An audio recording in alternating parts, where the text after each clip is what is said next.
I'd like to share with you a longer story for listening, no questions included, just a nice story to listen to. The Two Sisters, a story of pride, jealousy, and discontent. Let's begin the story. In the foot of a jungle-covered mountain, there used to live an old woodcutter and his twin daughters, Teresa and Helen. Despite his old age, the woodcutter works extremely hard for his two children.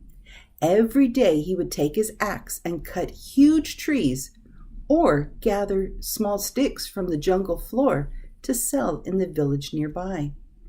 The twins, on the other hand, were born each with a hump on their back.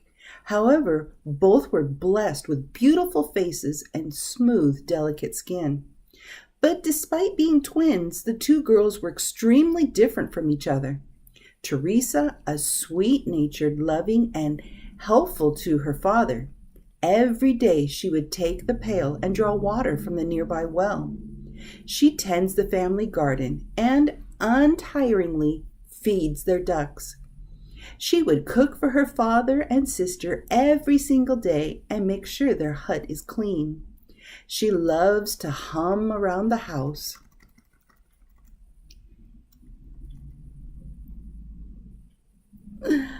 Or sing her favorite song. And as she works on her chores, when she is done with her work, she takes her basket with her and heads off to the woods to gather fresh fruits for her father. Her content spirit never made Teresa unhappy about the hump on her back. She believes that a man of pure heart will still be willing to marry her despite her imperfections and love her truly for her character and not her appearance. In contrast, Helen is a selfish, vain, and lazy person. She appears to be the woodcutter's favorite daughter. She always gets away with her laziness.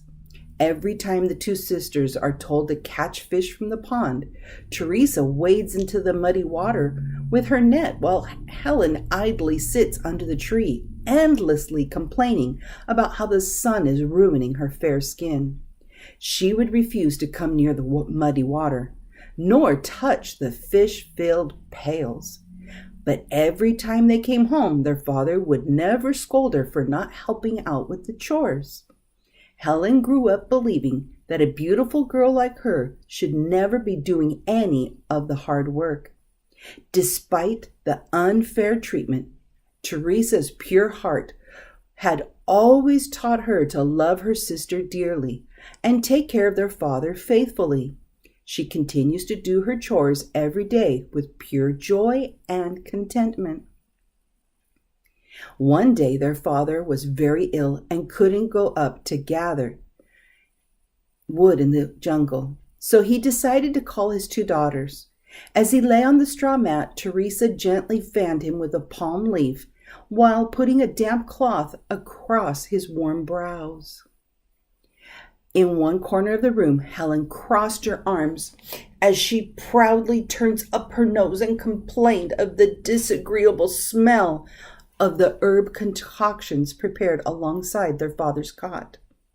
In a weak voice, the father urged the two girls to go to the woods for the day and gather some sticks to sell in the village. Hence, they wouldn't have anything to eat. But as usual, Helen complained and refused to go to the jungle for fear that the sticks and twigs would ruin her delicate hands.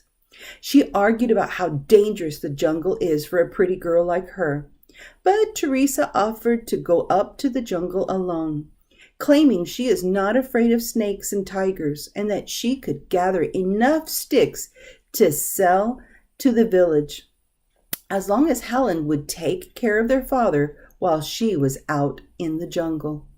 Teresa promised to be home in time, bringing along the dinner. Glad to have his favorite daughter behind, the father, he agreed. With a large basket in her hands, Teresa headed for the woods. As soon as she got there, she started gathering all the sticks that she could find on the jungle floor. She happily hummed and sang, and she was filling her basket one by one with sticks.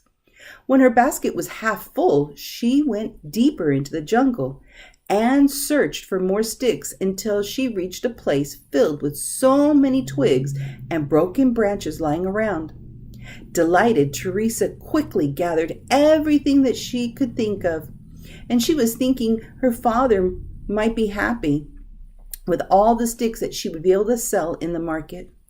Finally, her basket could no longer hold more sticks, so she decided to start off for the village.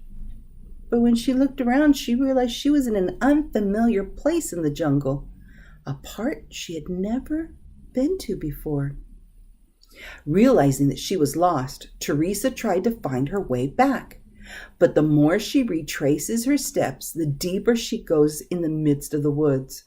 As hours went by, Teresa realized it was starting to get dark.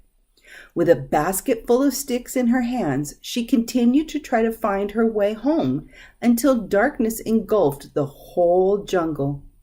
As she made her way through the bushes and trees, she started to hear some strange noises from afar. Following the noise, she soon saw a small flicker of light. As she grew closer to peek through the leaves, she saw that the light came from a bonfire where a group of mountain tribesmen were dancing and chanting. The men were dressed in colorful costumes, and each was carrying a bow and an arrow.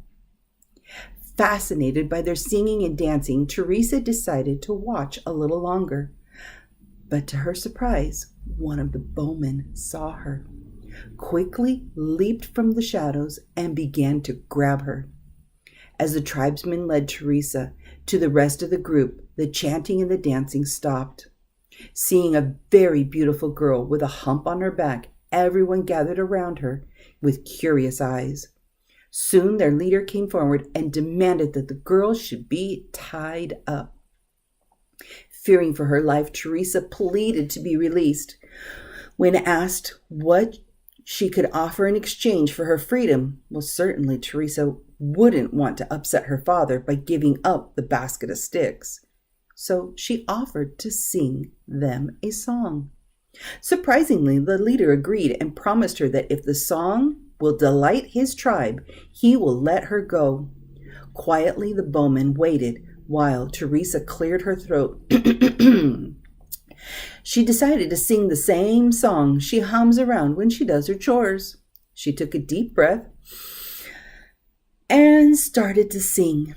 Suddenly, all the bowmen went quiet as the sound of pure, sweet voice filled the corners of the jungle. As the winds carried the beautiful melody, the birds and the insects stopped chirping, and all the animals in the woods stood still to listen. She continued to sing on, her golden voice rising and falling with the cool jungle air. The bowmen remained quiet and dazed over such captivating tunes coming from a truly lovely face. When she stopped, everyone seemed to have awakened from a deep spell. With a friendly smile, the tribe's leader agreed to let her go, but as Teresa turned to leave, the bowman begged her to stay and sing them more songs. Realizing it was late and that she needed to be home, Teresa declined, but her pure, sweet heart felt sorry for the men who were so delighted by her song, so she promised to come back the next day to sing again for them. With that, the bowmen cheered, and soon she became friends with them. But to make sure she comes back the next day, the leader told her that they would take something from her to ensure that she returns. Teresa, willing to keep her promise, agreed, and the leader then removed the hump from Teresa's back and handed it over to one of the bowmen for safekeeping. He gave her directions out of the jungle and said goodbye. It was dark when Teresa reached her hut. For fear that her father would scold her, she told them about how she got lost in the jungle, met the bowmen, and how they removed the hump from her back. As her father and Helen listened, she also told them about her promise to come back the next day to sing them a song. For fear that his daughter might be in danger, her father forbid her to go. But as Helen jealously watched her sister, who was now without a hump, she thought of a sly idea to have her hump removed as well. Thinking that she could take her sister's place and go to the jungle the next day and sing for the bowmen, she could also come home without her hump. Besides, being twins, they could never know that she isn't Teresa. She begged her father to go to the jungle instead of Teresa, and when her father finally feared that she would be harmed, she angrily protested and shouted. Finding it hard to refuse his favorite daughter, the father soon agreed. The next evening, Helen headed out for the jungle. She wandered around the woods until it grew dark, and finally, when it was very dark and quiet, Helen heard strange noises from a distance, just as she remembered from her sister's story. She followed the voices and saw the same flicker of light. Peeking through the bushes, she saw a group of tribesmen dancing and chanting around a huge bonfire. Then Helen walked through the bushes and stood in the clearing. At the sight of her, thinking that she was Teresa, the bowmen rejoiced and their leader steered her over by the fire where she could sing for everyone. Without hesitation, Helen started to sing, but as she was not gifted with a beautiful voice like her sister, the bowmen were surprised. As Helen went on with her harsh voice, everyone started laughing. Soon the leader told her to stop and go home. Humiliated, Helen's face turned red with anger, and she shouted back to the leader. Displeased by her character, the leader told her to never come back. He then called one of his men to take the hump that he had asked to be safeguarded, and thinking she was Teresa, the leader gave her back what he believed was rightfully hers, to make sure she would never return to bother them again. With that, he placed the hump on Helen's back and commanded her to leave, pointing his sharp machete at her. Scared, Helen hurriedly left the jungle. Now with 2 humps on her back, she came home to their hut in tears. From that day on, she had to carry twice the burden she used to have. Her pride, jealousy, and discontent taught her a lesson that she would forever carry.